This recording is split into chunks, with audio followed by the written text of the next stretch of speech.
በምስራቅ አርሲ በሚኖሩ ኦርቶዶክሳውያን ላይ በትናንትናው ዕለትም ሌላ እጅግ አሳዛኝና ቅስም ሰባሪ የሆነ ግድያ ተፈጽሟል።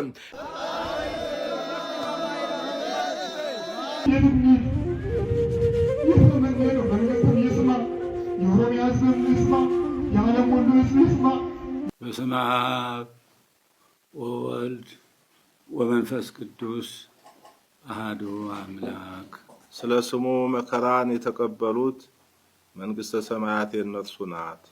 ሰላም ጤና ይስጥልኝ። እንዴት አላችሁ? እግዚአብሔር ይመስገን። እንግዲህ በማይመች ቦታ ነው ያለሁት። ይህን መረጃ ላደርሳችሁ ብዬ ነው። እንግዲህ በምስራቅ አርሲ ጉዳይ አሁን ያለበት ምስራቅ አርሲ አሁን ያሉበት ሁኔታ እንዲሁም ደግሞ እንግዲህ ኦርቶዶክሳውያኑ የቀብራቸው ስነስርዓት ሲፈጸም የክፍሉ ሊቀ ጳጳስ እጅግ በመረረ ሁኔታ ሲናገሩ ነበር። እንዲሁም ደግሞ ቋሚ ሲኖዶስ መግለጫ ሰጥቷል በዚህ ጉዳይ። እነዚህ የሰጣቸው መግለጫዎች ያለውን አሁናዊ ሁኔታ የምስራቅ አርሲን ሁኔታ ላስቃኛችሁ ነው። እንግዲህ ሁላችሁም በኮሜንት ላይ ፍትህ ለኦርቶዶክሳውያን በሉ። እስከ መቼ ነው የምንገደለው? እስከ መቼውስ ነው የምንገፋው? መቼ ነው የእኛ የኦርቶዶክሳውያን ሞት የሚበቃው? መጠየቅ አለብን። አሁን ባለንበት በዚህ ጾምም ተጠቅመን አምላካችን ከዚህ ነፃ ሊያወጣን ያስፈልጋል። ከዚህም በተለለ ደግሞ የሚመለከታቸው አካላቶች ትኩረት አድርገው የኦርቶዶክሳውያንን ጥፋት፣ የኦርቶዶክሳውያንን ሞት፣ የኦርቶዶክሳውያንን ሐዘን፣ ኦርቶዶክሳውያን ላይ እየደረሰ ያለውን መከራ ሊያስቆሙ ይገባልና ሁላችሁም ፍትህ ያላችሁ መጠየቃችሁን አትርሱ። እንግዲህ ምዕራብ አርሲ ላይ ያለው ነገር፣ ምስራቅ አርሲ ላይ ያለው ነገር ምንድን ነው? እስቲ ተከታተሉት። በምስራቅ አርሲ በሚኖሩ ኦርቶዶክሳውያን ላይ በትናንትናው ዕለትም ሌላ እጅግ አሳዛኝና ቅስም ሰባሪ የሆነ ግድያ ተፈጽሟል። ከትናንትና በስቲያ እንደሚታወቀው የኢትዮጵያ ኦርቶዶክስ ተዋሕዶ ቤተክርስቲያን በመንበረ ፓትርያርክ ጠቅላይ ጽሕፈት ቤት ዋና ስራ አስኪያጅ የሆኑት አቡነ ሳዊሮስም 21 ሰው ምዕመናን በሽርካ አካባቢ እንደዚሁም በምስራቅ አርሲ መገደላቸውን ተከትሎ ሀዘናቸውን መግለጻቸው ይታወቃል። በትናንትናው ዕለትም ታዲያ ሌሎች 7 ሰዎችም እዛው ቤተክርስቲያን ግቢ ውስጥ አስክሬናቸው እንደተገኘም እየወጡ ያሉ መረጃዎች እያሳዩ ይገኛሉ። የአካባቢው ቤተ ክህነትም ታዲያ እጅግ አሳዛኝ በሆነ ሁኔታ ቤተ ክርስቲያን ውስጥ ያሉ አቃቢያንና ነዳያንም ተገድለው ማደራቸውን እንግዲህ መረጃውን አጋርተዋል። እጅግ በጣም ያሳዝናል። ለሟቾች መንግስተ ሰማያትን ያውርስልን።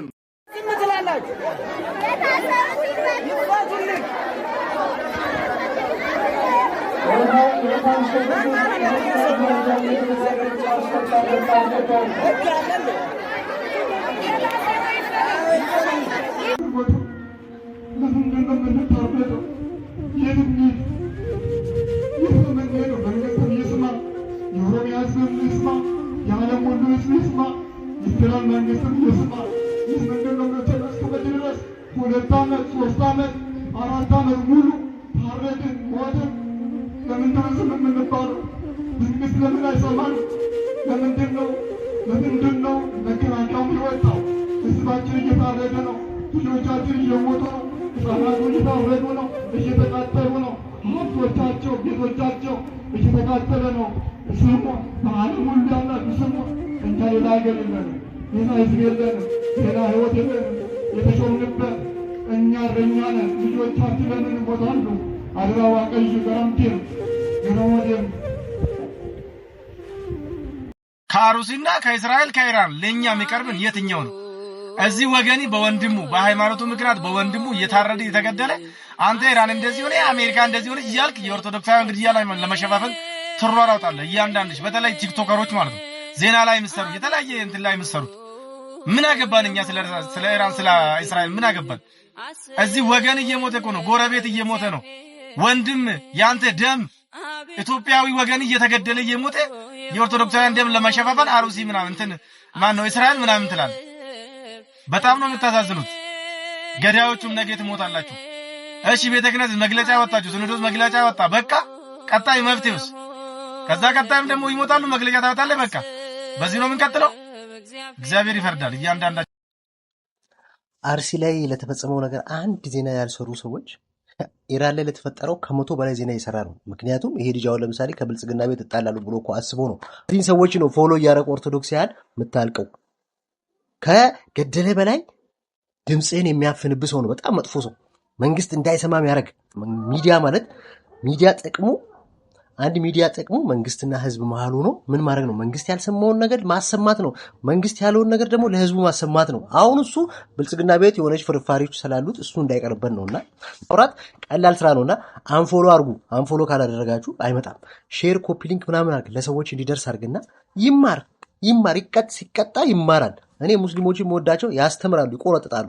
ቁንጥጥ ሲያደርጉት አርፎ ይቀመጣል ማለት ነው። እና እኔ እዛ እስራኤል ላይ እንኳን ለተፈጠረው እስራኤል ለፈጸመችው ግፍ ለሙስሊሞች ድምጾኛለሁ። እኔ እንትን አይደለም ዜና አይደለም የምሰራው የምታውቁት ነው። ግን እንደዚህ ፊት ለፊታቸው ላይ ለተፈጸሙ ሰዎች ዝም የሚሉ ሰዎች ሙስሊምም ሆንክ ክርስቲያንም ሆንክ ጴንጤ ሆንክ ሰው የሆንክ ሰው ሁሉ ይህን ሽፋን ያልሰጡ ሰዎች ሁሉ ብሎክ አድርግ። እግዚአብሔር ምስክሬ ነው፣ ሰው አይደሉም እነዚህ ሰዎችና ኦርቶዶክሳውያን ባለማተቦች ስለ መድኃኔዓለም ተለመኑ። እኛ ስለ ኢራንና ስለ እስራኤል ጦርነት አይመለከተንም። በአርሲ ኦርቶዶክሳውያን እየተገደሉ ነው፣ እየታረዱ ነው። በአርሲ ኦርቶዶክሳውያን በሃይማኖታቸው ምክንያት ተለይተው መገደላቸው እስካሁን አልቆመም። እኛ የሚመለከተን ስለዚህ ነው። ነገ ማህተብ እንዲያንጠልጥለን መሄድ አንችልም። ነገ በነፃነት አምልኮ መፈጸም አንችልም። ቤተ ክርስቲያን መግባት አንችልም። አብያተ ክርስቲያናቶቻችን ነገ አይኖሩም። ዛሬ ላይ በአርሲ ስለሚገደሉት ኦርቶዶክሳውያን ድምፅ መሆን ካልቻለን እኛ የሚመለከተን በአርሲ በሃይማኖታቸው ምክንያት ስለሚገደሉ ኦርቶዶክሳውያን እንጂ ኢራንና እስራኤል ስለከፈቱት ጦርነት አይደለም። ነገ በነፃነት እንደዚህ ማህተባችንን አድርገን መንቀሳቀስ አንችልም። ዛሬ አርሲ ላይ መገደላቸውን ብቻ አታስቡ። ነገ አዲስ አበባም ላይ ለምን ይህንን ማህተብ አደረክ ተብለህ ትጠየቃለህ። ነገ ቤተ ክርስቲያን ገብተህ ማስቀደስ አትችልም። ስጋው ደግሞ መቀበል አትችልም። ስለዚህ የሚመለከተን እኛ በአርሲ ስለሚገደሉ ኦርቶዶክሳውያን ነው። ግቡና የዜና አውታሩ ነው። አንዳንዴ ነው ስለ አርሲ ኦርቶዶክሳውያን ጭፍጨፋና ግድያ የዘገቡት። ስለ ኢራንና ስለ እስራኤል ጦርነት ግን ከ5 ከ10 ያላነሰ ቪዲዮ ነው እየሰሩ ያሉት። እስቲል አሁን ድረስ ክርስቲያን ሆነው ጉዳዩ ትኩረት እንዳይኖረው እያደረጉ ነው የዜና አውታሮች ራሱ። ተመለከታችሁት ነው እንግዲህ ብፁዕ አቡነ ኤልሳ ሰፋ ያሉ ሀሳቦችን አንስተዋል። በተለይ ያለውን ሁኔታ እባካችሁ አንገደል፣ ህፃናቱ እየሞቱ ነው፣ ህፃናቱ እየተገደሉ ነው፣ ኦርቶዶክሳውያን ላይ በጣም ሰፊ መከራ ሰፊ ችግር እየደረሰ ነውና ይህ ችግር ማን ነው በቃችሁ የሚለን እያሉ ብፁዕነታቸው ሲናገሩ ነበር። ይህ በእውነት የሚያስደስት ነው። እንግዲህ በብፁዓን አበው ሊቃነ ጳጳሳት እንግዲህ ምስራቅ አርሲ ብፁዕ አቡነ ያሬድ ይመሯት እንደነበር ይታወሳል። በዛ 2 ወራት ብዙ መከራ ሲደርስ ምንም ድምፅ አልሰማንም። እንግዲህ አሁን ወደ ምስራቅ አርሲ የተጓዙት ብፁዕ አቡነ ኤልሳ ከልጆቻቸው ጋር በመሆን በማዘን በማልቀስ ሲያጽናኑ ነበር። ለሚመለከተው አካል እንግዲህ የሚመለከተው አካል ይህንን ነገር እንዲፈታ ድምፃቸውን እያሰሙ ለቤተ ክህነትም ሪፖርት አድርገዋል። ጠቅላይ ቤተ ክህነት ከመንግስት አካላት ጋር ውይይት እንዲያደርግ ብለው ደብዳቤ ጽፈዋል። እንግዲህ ይህንን ተከትሎ የቀረበለትን ተከትሎ ቋሚ ሲኖዶስም የሀዘን መግለጫ ሰጥቷል። ያንን አስቃኛቸዋለሁ። እንግዲህ ወገኖቻችን መሞት የለባቸውም። ኦርቶዶክሳውያን በእውነት ለዚች ሀገር ባለውለታ ናቸው። መታሰብ ያለባት ይችን ሀገር አቁመው ያደረሷት ኦርቶዶክሳውያን ናቸው። ምን በበደሉ ሀገር ባቆሙ ታሪክ ባስቀመጡ ነው የሚገደሉት? ለምንድን ነው? መንግስትስ ይህንን ነገር መፍታት አለበት። ያለን እኮ የአድዋ ድል በዓል ላይ ነው።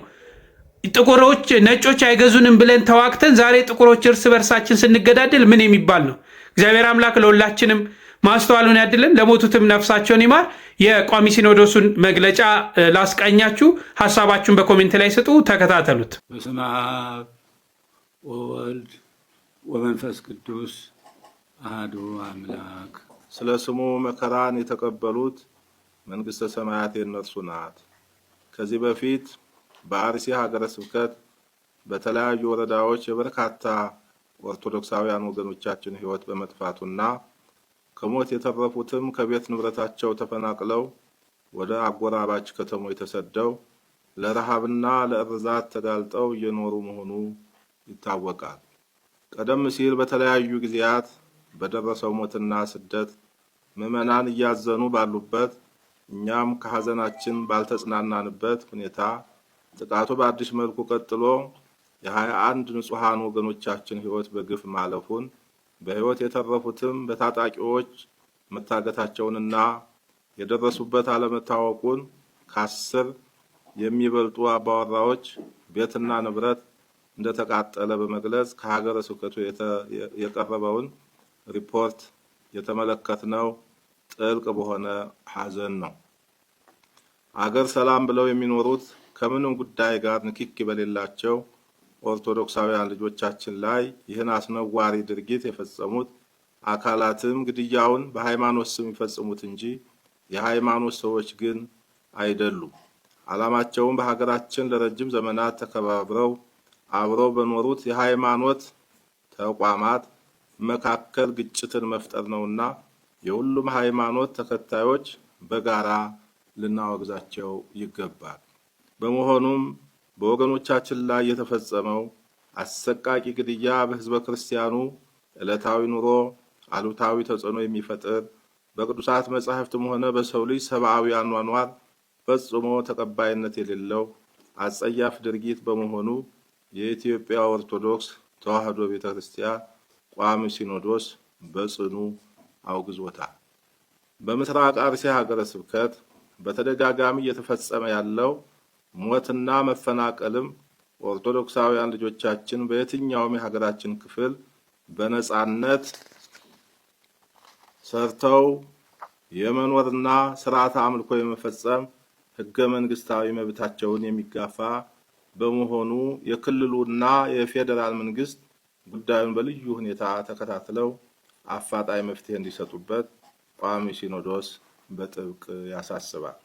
ፍርድን በመሻት የሚጮኸው ስለ ስሙ መከራን የተቀበሉት የንጹሃን ደም ተገቢውን ፍትህ ይፈልጋልና ይህን አስነዋሪ ድርጊት የፈጸሙት አካላት በህግ እንዲጠየቁ ወደፊትም ክቡር የሆነው የሰው ልጅ ህይወት እንዳይጠፋ የዜጎች ሀብትና ንብረት እንዳይወድም መንግስት የዜጎችን ደህንነት የማስጠበቅ ተግባሩን እንዲያከናውን ቋሚ ሲኖዶስ ጥሪውን በአጽንኦት ያስተላልፋል።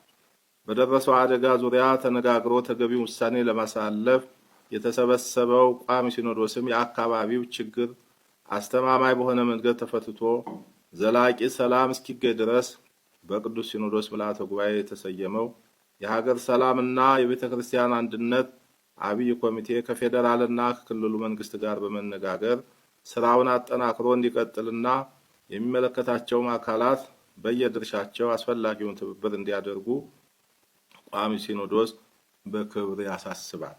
የክልሉ መንግስትና የአካባቢው መስተዳድርም ችግሩን ለመፍታት እያደረገ ያለውን ጥረት አጠናክሮ እንዲቀጥልና ወደፊትም ችግሩ እንዳይደገም ከመሰረቱ መፍታት የሚያስችል እርምጃ እንዲወስድ ቅዱስ ቤተክርስቲያናችን በአጽንኦት ትጠይቃለች። በመጨረሻም ስለ ስሙ በስጋቸው መከራ በመቀበል ሕይወታቸውን ባጡት ኦርቶዶክሳውያን ልጆቻችን ሞት የተሰማንን መሪር ሐዘን እየገለጽ ልዑል እግዚአብሔር ዕረፍተ ነፍስ እንዲሰጥልን ቤተሰቦቻቸውንም እንዲያጽናናልን እንጸልያለን። የኢትዮጵያ ኦርቶዶክስ ተዋሕዶ ቤተክርስቲያን ቋሚ ሲኖዶስ የካቲት 22 2018 ዓ.ም አዲስ አበባ ኢትዮጵያ